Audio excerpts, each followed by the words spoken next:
வணக்கம். இன்னைக்கு நம்ம வாழைப்பூ வச்சு ஒரு புதுமையான ரெசிபி தான் பண்ண போகிறோம்.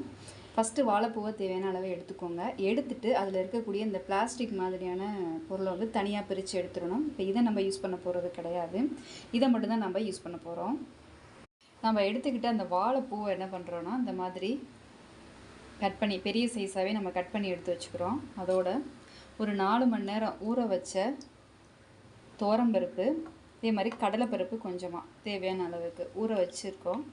இப்போ இது கடலைப்பருப்பு, துவரம்பருப்பு, நம்ம 1-2 கட் பண்ணி வச்சுருக்கக்கூடிய இந்த வாழைப்பூ, இது மூணையுமே நம்ம மிக்சி ஜாரில் போட்டு குறப்பாக அரைச்சி எடுத்துக்க போகிறோம்.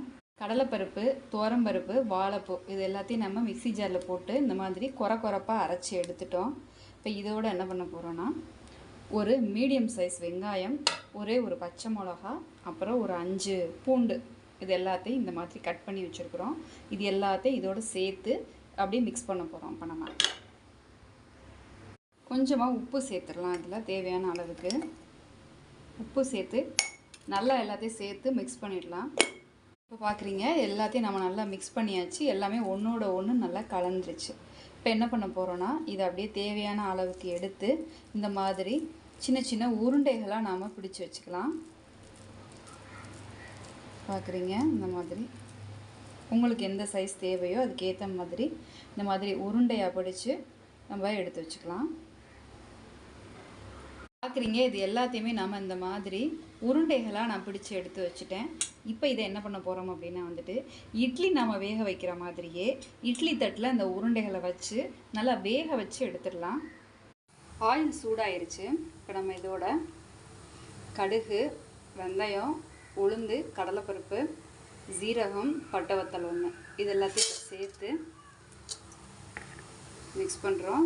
இது நல்லா கொஞ்சம் பொரிஞ்சு வரட்டும். இப்போ இதெல்லாமே நல்லா பொரிஞ்சிருச்சு. ஒரு மீடியம் சைஸ் வெங்காயத்தை எடுத்து இந்த மாதிரி கட் பண்ணி இதோடு நம்ம ஆட் பண்ணிடலாம். இதையும் நல்லா வதக்கிடலாம். வெங்காயம் ஓரளவு நல்லா வதங்கி வந்துருச்சு. இப்போ கொஞ்சமாக மஞ்சத்தூள் சேர்த்துடுறோம். அதோட உப்பு சேர்த்து மிக்ஸ் பண்ணிடலாம். ஒரு மீடியம் சைஸ் தக்காளி கட் பண்ணி வச்சுருக்கோம். அதையும் இதோடு சேர்த்து வேக வச்சிடலாம். மிளகாத்தூள், அதோட நீங்கள் என்னெல்லாம் குழம்புக்கு மசாலா தூள் சேர்ப்பீங்களோ அது எல்லாத்தையுமே சேர்த்துக்குங்க. இப்போ இது எல்லாத்தையும் சேர்த்து நம்ம மிக்ஸ் பண்ணி விட்டுடலாம். புளி தேவையான அளவு ஊற வச்சு கரைச்சி எடுத்து வச்சுருக்கிறோம். அதையும் இதோடு சேர்த்துக்கலாம். தேங்காய் தேவையான அளவு எடுத்து மிக்சியில் இந்த மாதிரி அரைச்சி எடுத்து அதையும் இதோடு நல்லா மிக்ஸ் பண்ணிடலாம். இப்போ குழம்ப நல்லா கொதிக்க வச்சு எடுத்துடலாம். இப்போ நம்ம வேக வச்ச இந்த பருப்பு உருண்டைகள்லாம் ரெடி ஆகிடுச்சு, நல்லா வெந்துருச்சு. இப்போ இது எல்லாத்தையும் நம்ம என்ன பண்ண போகிறோன்னா, நம்ம கொதிக்க வச்சுருக்க அந்த குழம்புல ஒவ்வொன்றா எடுத்து சேர்க்க போகிறோம். பார்க்குறீங்க, குழம்பு கொதிச்சிட்ருக்கு. இப்போ இது எல்லாத்தையும் ஒவ்வொன்றா எடுத்து இந்த மாதிரி சேர்த்து ஒரு 2 நிமிஷம் நல்லா வேக விட்டுடலாம். பார்க்குறீங்க, நம்ம வேக வச்ச பருப்பு உருண்டையும் குழம்போடு சேர்த்துட்டோம். இப்போ ரெண்டுமே நல்லா கொதிச்சிட்ருக்கு. 2 நிமிஷம் போதும். நம்ம அடுத்து இறக்கிடலாம். பார்க்குறீங்க, நம்ம ஸ்டவ்லேருந்து இறக்கிட்டோம். இப்போ நம்மளோட வாழைப்பூ பருப்பு உருண்டை குழம்பு சாப்பிட்றதுக்கு தயாராகிடுச்சு. நல்லாயிருக்கும், வித்தியாசமாகவும் இருக்கும். பொதுவாக பருப்பு வச்சு மட்டும்தான் நம்ம பருப்பு உருண்டை குழம்பு செய்வோம். இந்த மாதிரி வாழைப்பூ சேர்த்து செஞ்சு பாருங்கள், நல்லாயிருக்கும். வாழைப்பூ பருப்பு உருண்டை குழம்பு செஞ்சோம் இல்லையா, அதுக்கு காம்பினேஷனாக ஒரு வாழைக்காய் கூட்டு வந்து பண்ண போகிறோம். இப்போ இந்த மாதிரி வாழைக்காய் எடுத்துக்கிறோம். எடுத்து இதை தோல் சீவிட்டு, தோல் சீவின வாழைக்காயை இந்த சைஸுக்கு நம்ம கட் பண்ணி எடுத்து வச்சுருக்கிறோம். இது தண்ணியிலே ஊறட்டும். இப்போ நம்ம தேங்காயை எடுத்துகிட்டு அதோட பின்பகுதியில் இருக்கக்கூடிய தோல் எல்லாத்தையுமே நம்ம நீக்கிடணும். இந்த மாதிரி எடுத்துட்டோம். 2 பச்சை மிளகா, சோம்பு இது எல்லாத்தையும் மிக்சி ஜாரில் போட்டு நல்லா ஃபைன் பேஸ்ட்டாக நம்ம அரைச்சிட்டு வந்துடலாம். ஆயில் சூடாயிருச்சு. ஒரு மீடியம் சைஸ் வெங்காயத்தை எடுத்து கட் பண்ணி இதோடு சேர்த்துடலாம். உப்பு கொஞ்சமாக சேர்த்துட்டு நம்ம எடுத்து கட் பண்ணி வச்சுருக்கக்கூடிய வாழைக்காய் இருக்கு இல்லையா, அதை இதோடு சேர்த்து. வாழைக்காயில் ஏற்கனவே தண்ணி சத்து இருக்கும். இருந்தாலும் நம்ம என்ன பண்ணுறோன்னா, கொஞ்சமாக தண்ணி தேவையான அளவுக்கு மட்டும் தண்ணி சேர்த்து ஒரு தட்டு போட்டு மூடி நல்லா வேக விட்டுடலாம். வாழைக்காய் வந்து முழுமையாக வெந்திருக்கணும்.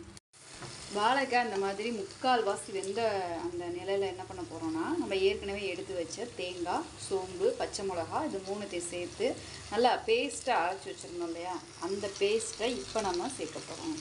சேர்த்து எல்லாத்தையும் நல்லா மிக்ஸ் பண்ணி விட்டு கொஞ்சம் நேரம் முழுமையாக வெந்து வர்ற வரைக்கும் நம்ம வெயிட் பண்ணலாம். இப்போ பார்க்குறோம் வாழைக்காய் இந்த இதுவும் சேர்ந்து நல்லா வெந்துருச்சு, வாழைக்காய் முழுமையாக வெந்துருச்சு. இப்போ நம்ம இதை வந்துட்டு அடுப்புலேருந்து இறக்கிடலாம், வேறு பாத்திரத்துக்கு மாற்றிடலாம். இப்போ பார்க்குறீங்க வேறு பாத்திரத்துக்கு நம்ம மாற்றிட்டோம் அந்த வாழைக்காய் கூட்டை.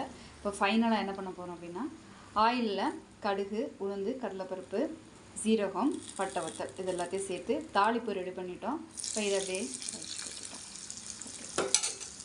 இப்போ இதை நம்ம மிக்ஸ் பண்ணி விட்டுடலாம். மிக்ஸ் பண்ணிட்டோன்னா நம்மளோட வாழைக்காய் கூட்டு ரெடி ஆகிடுச்சு. நல்லா இருக்கும், ட்ரை பண்ணி பாருங்கள். பார்க்குறீங்க நாம் இன்றைக்கி ரெடி பண்ண வாழைப்பூ பருப்பு உருண்டை குழம்பு, அதே மாதிரி வாழைக்காய் கூட்டு ரெண்டுமே நல்லா இருக்கும். நீங்களும் ட்ரை பண்ணி பாருங்கள், வித்தியாசமாக இருக்கும், ரொம்ப ரொம்ப டேஸ்ட்டாக இருக்கும். தேங்க்யூ.